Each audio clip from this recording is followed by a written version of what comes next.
My own mother. Said children were evil, tried to terminate my pregnancy. Without my consent, broke into our house, lied to CPS and HR, and then stalked me across state lines until we escaped. My mom hates children more than anyone I've ever met. When I was a kid, she would straight up ignore me and had a babysitter literally raise me until I turned 14. I always asked her why she had me if she disliked kids, and she would tell me it was a mistake. Well, I've always been completely opposite to my mom, and have always dreamed of having a really big family. But whenever I told my mom about how she'd be an amazing grandmother, she'd shut it down, saying kids are a waste of time. She'd say that was time I could be using to take care of her. I remember feeling crushed, but I also knew in the back of my mind that my mom's opinion wasn't right, and I could live life independent from her wants when I grew up. Fast forward to now. I'm 28 and pregnant. My bump was huge, so I knew it was finally time to bite the bullet. And at the last family reunion, I did just that. My husband was someone my entire family, even my mom, had approved of. And one time she even made a joke that if I had babies with anyone, it should be with him. So when we knocked on my mom's door, I actually had a smile on my face until she opened it. Her eyes immediately welled with tears. Please tell me you just got fat. I'm pregnant, Mom. Her fist clenched by her side, and for a second I thought my husband would have to step in to protect me. How could you do this to me? After everything. In response, I didn't shout, leave, cry, none of that. I did what the pregnancy hormones told me to do. I went in to hug my mom. I guess the little girl in me just wanted her support. But instead of hugging me back, or even just standing there, she pushed me off on my belly so hard it almost unalived my baby. My husband held me, and I could tell he wanted to defend me, but I gave him a hand gesture as if to say, it's not worth it. So finally, we started to walk away. The second we got to the car, my phone was buzzing with messages. My mom was spamming me with links to pregnancy termination clinics, their opening hours, and even money to have the procedure done. I immediately broke into tears. My husband lunged at me for a hug and reassured me that any mother would be lucky to have me as a daughter. I asked him if we could do the thing, and he held my hand and said yes. You see, with the pregnancy hormones, I've been getting upset a lot more than usual, and the only thing that's helped me is by talking to myself out loud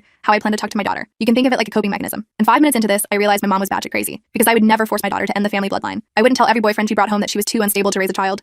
I wouldn't congratulate her when she had a miscarriage. I wouldn't encourage her to smoke at a young age just to promote infertility. And most importantly, I wouldn't attack her when she came home with a baby bump. For the first time, everything became clear. Her behavior wasn't my fault. I didn't have to please her anymore. My husband must have seen the look of realization on my face because he just said, I'm so proud of you. But his words were distant, far away, because my mind was clouded with anger, fury. I practically slammed the car door open and stomped to my mom's front door, with one hand on my belly and the other in a clenched fist by my side. She opened it, and this time she was the one to hug me. Honey, you won't regret this. I stared at her eyes, right into her soul. Mom, I'm going to give birth. Me and my husband are going to raise my beautiful baby girl, and we are going to have a beautiful family together. The more I spoke, the angrier she got. And by the time I was done, her face was ghost white, and I actually thought she was going to pass out. She really looked like she was at a loss for words, but I was wrong. So after everything I've done for you, this is how you repay me? You're a perfect example of why no one should ever have kids. Everything? I erupted. You barely acknowledged my presence until I turned 14. And even then, I was more like a slave than your daughter. I could tell she wasn't expecting me to respond, because she just stared at me with her mouth slightly open. But I kept going. Do you remember the first doll that I brought home? You cut it into pieces from the neck down, and threw the parts all around the house and forced me to clean it up. That was for your own good? Enough. I interrupted. I had had enough. My husband lightly put his hand on my lower back, and we just left. As he drove us home, I was completely silent. I felt my baby kicking, and knew she could never meet her grandmother. But above all else, I was filled with regret. Regret for how I had let her treat me, how long I had been walking on eggshells around her, how I had spent my whole life trying to make her happy. But that regret was soon replaced with anger again. I knew I had to do something, not just for me, but for my baby girl, because my mother was coming back into my life, as she did not want me to have a baby. Later that night after we got home, I sat at our kitchen table staring at my phone. The screen showed dozens of messages from my mom, each one more desperate than the last. The most recent one read, I'm coming over tomorrow. We need to talk about this rationally. My stomach dropped. The thought of facing her again made me physically ill. Ben noticed my expression and took the phone from my hand. His face darkened as he scrolled through the messages. You don't have to see her, he said firmly. We can change the locks, get cameras, whatever you need. I shook my head. That won't stop her. You don't know her like I do. And he didn't. My mom had this way of worming into people's lives, making herself seem reasonable to outsiders while terrorizing me in private. She was charming when she needed to be, convincing. She managed to turn family members against me before when I didn't do what she wanted. Her manipulation tactics were refined to an art form over decades. I grabbed my phone back and pulled up my contacts.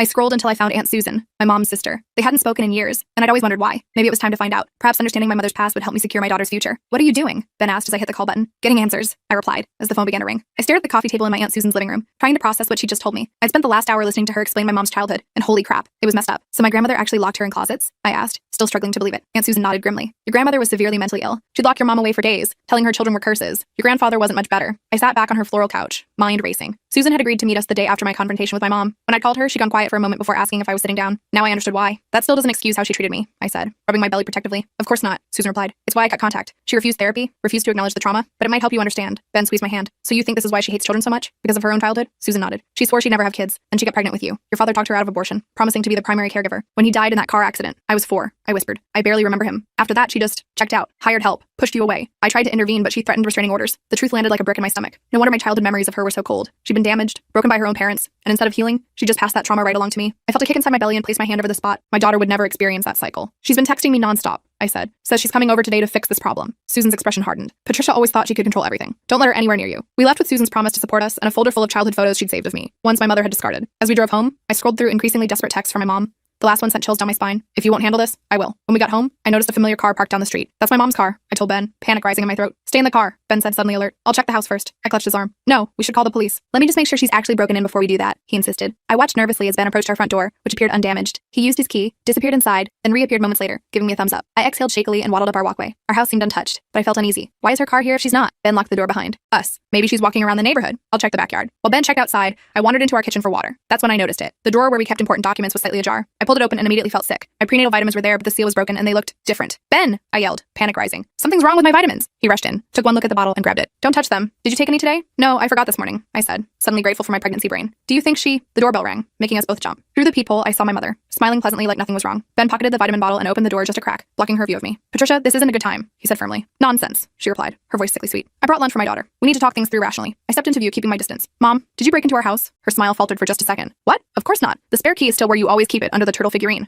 I just wanted to tidy up before you got home. Ben tensed beside me. We never told you about that key. An uncomfortable silence fell. My mom's expression shifted, the pleasant mask slipping to reveal something colder underneath. Well, Jennifer must have mentioned it. Get out, I said, suddenly feeling stronger than I had in years. And give me back your key. Sweetie, you're being emotional. The hormones. Now, I shouted, surprising even myself. Reluctantly, she reached into her purse and placed a key on our entryway table. I'm just trying to help you. That baby will ruin your life just like you ruined mine. Ben stepped forward. Leave, or we call the police. After she left, I collapsed onto our couch, shaking. What was in those vitamins? Do you think she tampered with them? Ben called his brother, a pharmacist, who told us to bring the pills in immediately. I called my OB while Ben drove, explaining the situation. She agreed to see me right away. The next 24 hours were a blur of doctor's appointments and police reports. The pills had indeed been tampered with, replaced with something that could have caused a miscarriage. The police took statements but said they needed more evidence to arrest her. Their advice? Restraining order, security system, new locks. We did all that, plus had cameras installed the next day. I spent hours scrolling through pregnancy forums, terrified of what could have happened if I'd taken those pills. Ben insisted on checking all our food and drinks, worried she might have tampered with something else while inside our house. That night, as we lay in bed, both too anxious to sleep, my phone buzzed. A text from my mom. I was only trying to save you from ruining your life. When will you understand I know what's best? I showed Ben, who immediately took the phone to add it to our police report file. When he came back, his expression was grim. Your mom's car just drove by, slowly. How do you know? I asked, panic rising. He pointed to his phone, showing the security camera footage. There was her distinctive blue sedan, creeping past our house at 1 a.m. We barely slept. The next morning, Ben installed additional locks while I called my boss to request working from home indefinitely. I explained the situation, leaving out the most disturbing details. My supervisor Barbara was surprisingly understanding, even offering to adjust deadlines for my upcoming maternity leave. Just as I hung up, our doorbell rang. Through the camera, I saw my cousin Mark, my mom's nephew. Ben opened the door cautiously. Hey, Mark said awkwardly. Aunt Patricia asked me to give you this. He handed over an envelope. She said it's important baby stuff. Did she tell you what's happening? I asked. Mark shrugged. Just that you're pregnant and she's excited to be a grandmother. Wanted to give you some financial help. I almost laughed at how successfully my mother had maintained her facade with the extended family. Mark, she tried to hurt my baby. We filed a police report. His eyes widened. What? No way. Aunt Patricia wouldn't. She pushed me hard when I told her I was pregnant. She broke into our house and tampered with my prenatal vitamins. Mark looked genuinely shocked. Holy shit. I had no idea. After he left, promising to keep his distance from my mom, we carefully opened the envelope. Inside was a check for $20,000 and a note for the abortion and therapy afterward. Last chance. I ripped up both, hands shaking with rage. She's not giving up. We need to document everything, Ben said, taking photos of the torn check and note before throwing them away. Build a case? The next week was relatively quiet. Too quiet. My mom's messages stopped completely. Her car didn't appear on our security footage. I almost started to relax, focusing instead on setting up the nursery and attending birthing classes, but Ben remained vigilant, checking our security system multiple times daily. Then my phone rang with a number I didn't recognize. Hesitantly, I answered. Hello? Is this Jennifer Williams? A professional-sounding woman asked. Yes. Who's this? This is Taylor from Child Protective Services. We've received a concerning report about your living conditions and wanted to schedule a home visit. My blood ran cold. What report? We received anonymous information that you're using illegal substances during pregnancy and living in unsanitary conditions. I nearly dropped the phone. That's completely false. My mother is trying to. We're required to investigate all reports, Ms. Williams. We can come tomorrow at 2 p.m. After hanging up, I called our lawyer immediately. He assured us this was likely just a formality and offered to be present for the visit. Still, I spent the rest of the day cleaning our already clean house, terrified of what might happen if CPS believed my mother's lies. The CPS visit itself was brief and anticlimactic. Taylor seemed professional but unimpressed by the obviously false report. She commented on how well prepared we were for the baby and left after about 20 minutes. Our lawyer seemed satisfied, but warned us this might not be my mother's last attempt. He was right. The following week, my boss called me into an unexpected video meeting. Looking uncomfortable, she explained that someone had sent an anonymous email to HR claiming I was stealing company property to sell online. Barbara, you know that's not true, I said, fighting back tears. Of course I do, she assured me, but HR has to investigate. They'll need to check your work laptop. I surrendered my computer for investigation,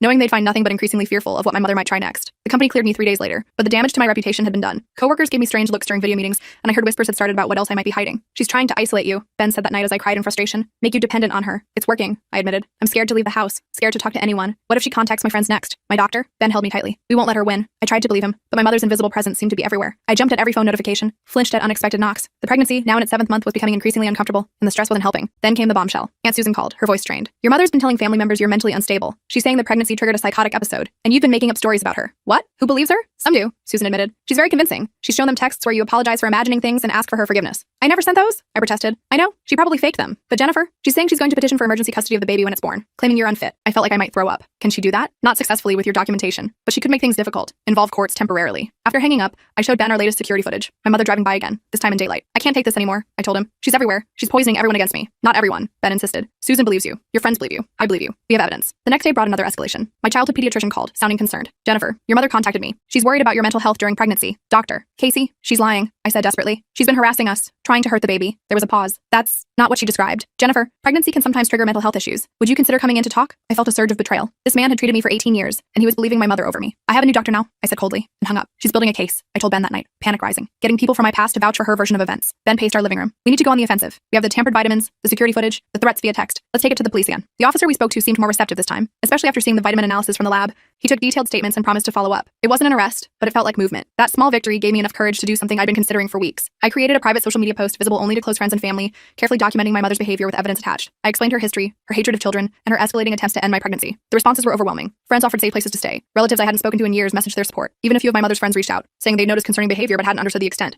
But the most surprising message came from my grandmother's former nurse, Eleanor. Your mother was severely abused, but there's something else you should know, she wrote. Your grandmother didn't just hate children. She suffered from a hereditary mental illness that worsened during and after pregnancy. Your mother may have the same condition, untreated. I showed the message to Ben. Do you think that's it? Some kind of postpartum psychosis that never got treated? It would explain a lot, he admitted, but it doesn't excuse anything she's done. No, I agreed, but maybe understanding it could help us predict what she'll do next. I asked Eleanor for more information, and she agreed to meet us for coffee the following day. I felt nervous leaving the house, constantly scanning for my mother's car, but the need for answers outweighed my fear. Eleanor was in her 70s, sharp-eyed and forthright. Your grandmother had what we now call bipolar disorder with postpartum psychosis. After having your mother, she became convinced children were evil entities sent to destroy her. She refused medication. And you think my mom has the same thing? I asked. Eleanor nodded solemnly. The patterns are identical. The paranoia about children, the manipulation, the inability to bond. She would need professional diagnosis, but yes, I believe so. That actually makes sense, I admitted. But knowing doesn't fix anything. She's still trying to hurt us. Knowledge is power, Eleanor said. If you understand what drives her, you might be able to protect yourself better. On our way home, Ben drove cautiously, checking multiple times to ensure we weren't being followed. I think we should stay with my parents for a while, he suggested, just until the baby comes. They live 3 hours away. Your mom wouldn't expect it. The idea of escaping, even temporarily, was tempting. Let me think about it, I said, not wanting to be pushed into another major decision. That night, I couldn't sleep. I kept thinking about what Eleanor had said, about hereditary mental illness. Would I develop the same condition after giving birth? Would I suddenly hate my own child? The thought terrified me. Ben found me crying in the nursery at 3 a.m., sitting in the rocking chair we'd set up beside the crib. Hey, he said softly, kneeling beside me. What's wrong? What if I'm like her? I whispered. What if it's genetic and I can't control it? He took my hands firmly. Listen to me. You are not your mother. You've spent your whole life wanting children, loving them, and if anything does happen, we'll get help immediately. You won't face it alone. His words calmed me, but my peace was short-lived. The next morning, my phone exploded with messages from friends asking if I was okay. Confused, I scrolled through social media to find my mother had created a public post about me,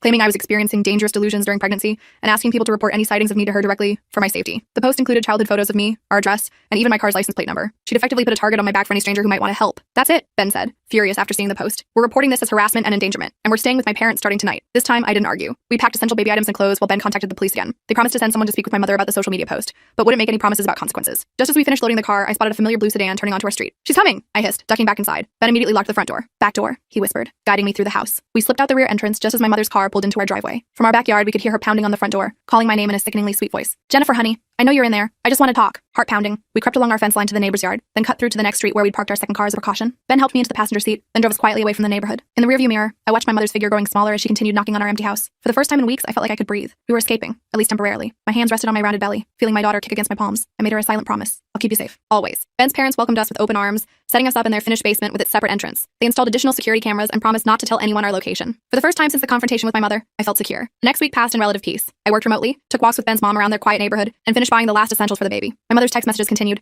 alternating between pleading and threatening, but from 3 hours away, they seemed less immediate, less frightening. Then came the knock on the basement door. Ben answered while I hung back. Nervous despite the security cameras that should have warned us of visitors, it was Ben's dad looking troubled. There's someone here to see you, he said quietly. Says she's Jennifer's aunt. My heart raced. Susan? He shook his head. Says her name is Linda. I froze. I don't have an Aunt Linda. Ben immediately tensed. Dad, don't let her in. Call the police. But it was too late. Behind his father, I caught a glimpse of a familiar figure. My mother had somehow tracked us down and was now standing at the basement entrance. There you are, she said, her voice eerily calm. I've been so worried. For a second, I was literally frozen in place, like actual deer in headlights frozen. My brain couldn't process how she'd found us. Ben stepped between us immediately, his body tense like he was ready for anything. You need to leave, he said, his voice deadly serious. Now. My mom's face twisted into this fake, confused expression. I don't understand why you're being so hostile. I'm just checking on my daughter and grandchild. Ben's dad looked completely bewildered. I'm sorry. I thought she showed me pictures of you two together. Call the police, I told him, finally finding my voice. She's not supposed to be here. My mom rolled her eyes dramatically. Jennifer, stop with the theatrics. This is exactly what I've been telling everyone. The pregnancy is making you unstable. I felt a surge of rage that overcame my fear. You broke into our house and tampered with my prenatal vitamins. You called CPS with false reports. Ben's dad's expression changed instantly. He pulled out his phone and stepped away to call 911. My mom's fake smile vanished too. I was trying to help you, she hissed, dropping the act completely. That child will ruin everything we have. We don't have anything, I shot back.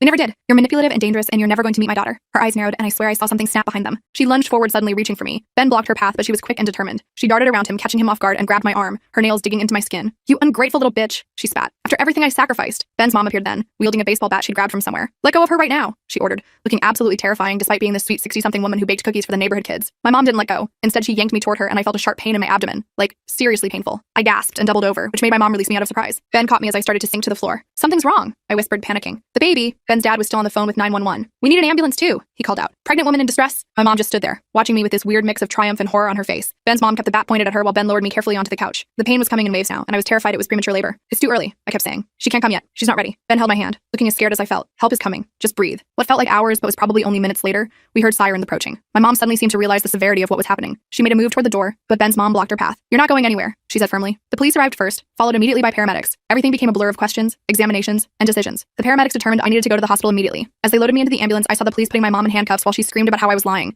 how I was the crazy one. The hospital trip is mostly a haze in my memory. I remember the doctors rushing around, the ultrasound showing my daughter's heartbeat, thank God, and the diagnosis, partial placental abruption. Not catastrophic, but dangerous. They kept me for observation, pumped me full of medications to prevent premature labor, and monitored the baby constantly. Ben never left my side. He slept in that uncomfortable hospital chair for 3 straight nights. His parents took turns bringing us food and clean clothes. On the second day, a police officer came to take my statement. She was surprisingly understanding. "Your mother is being held on multiple charges," she told me. "Breaking and entering, tampering with medication, assault, violation of the restraining order, and now potentially causing bodily harm to you and endangering your unborn child." I felt weirdly numb hearing all that. Like, I should have been relieved, but all I could think about was making sure my baby was okay. "Will she stay in jail?" I asked. The officer hesitated. "For now, but you should prepare for the possibility of bail. We'll notify you immediately if that happens." After the officer left, Ben squeezed my hand. "We'll figure it out, one step at a time." The doctors released me after 4 days with strict instructions for bed rest until my due date. No work, no stress, minimal movement. Ben's parents insisted we continue staying with them so they could help take care of me. I was actually grateful. Their house felt safe in a way ours no longer did. A week after the hospital incident, Aunt Susan came to visit. She brought a care package and looked absolutely devastated when she saw me. "I'm so sorry," she said, hugging me carefully. "I should have warned you about her earlier. I should have done more." I shook my head. "You tried. You were the only one who ever tried." Susan had news about my mom. Apparently the judge had denied bail, considering her a flight risk and danger to others. She'd be held until trial, which was scheduled for after my due date. Susan told me, "The prosecutor wants to know if you'd consider allowing a psychiatric evaluation as part of the case. They think it might explain her behavior, though it won't excuse it." I thought about what Eleanor had said about hereditary mental illness. Yes, I decided. I want to know if she has what my grandmother had. The next few weeks passed in a strange limbo. I followed doctor's orders, staying mostly in bed and trying not to stress. Easier said than done. Ben worked from home to stay with me. His parents were amazing, bringing me books, keeping me company, and helping prepare for the baby. My boss Barbara was understanding about my extended leave, especially after I explained the full situation. My coworkers sent a giant care package. Friends visited when I felt up to it. For the first time in my life, I felt truly supported by a community of people who cared about me. At 38 weeks, just 2 weeks before my due date, I went into labor naturally. It was long and painful, but everything went smoothly. After 19 hours, our daughter came screaming into the world, perfectly healthy despite everything. We named her Lily, after Ben's grandmother. Holding her for the first time,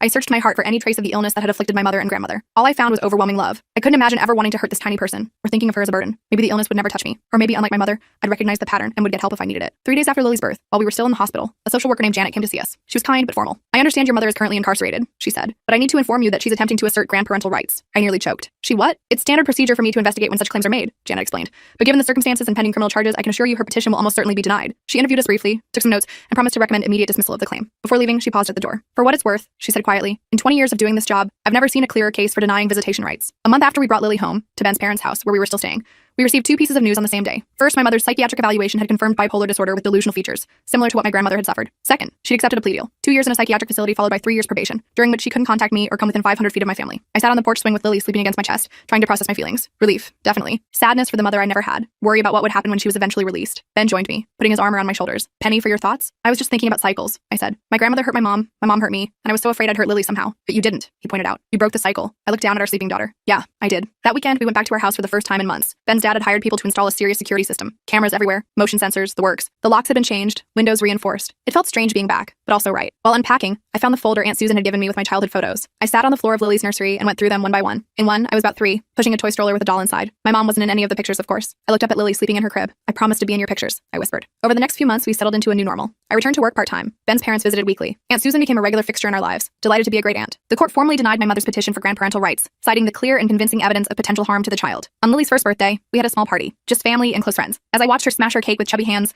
laughing hysterically, I felt completely at peace for the first time in maybe ever. The doorbell rang, and I tensed momentarily, an old habit that hadn't quite died. But it was just Eleanor, the nurse who'd helped us understand my family's history. She'd become something of a mentor to me. "How are you feeling?" she asked, hugging me. "Good," I said, and realized I meant it. "Really good, actually." She nodded approvingly. "You know, the test of breaking a cycle isn't just avoiding the obvious mistakes. It's creating something better in their place." I watched Ben swing Lily around while she giggled uncontrollably. Susan was taking photos. Ben's parents were setting up more food. "I think we're doing okay on that front," I said. Later that night, after everyone had gone and Lily was asleep, Ben and I sat on the couch with a glass of wine. "I've been thinking," I said cautiously. "Maybe in a year or so we could try for another baby." Ben looked surprised. "Really? After everything?" I nodded. "I always wanted a big family, remember? I'm not going to let fear change that." He smiled and kissed me. "Whatever you want. I'm with you all the way." I leaned against him, thinking about how far we'd come. My mother would be in treatment for another year before her probation began. I knew we'd face that challenge when it came, but for now, we were safe. We were happy. And most importantly, we'd broken the cycle for good. I didn't need my mother to be whole. I had built my own family, created my own support system, and Lily would grow up surrounded by love, never doubting for a moment that she was wanted and cherished. That was my victory, and nobody, not even my mother, could take it away from me.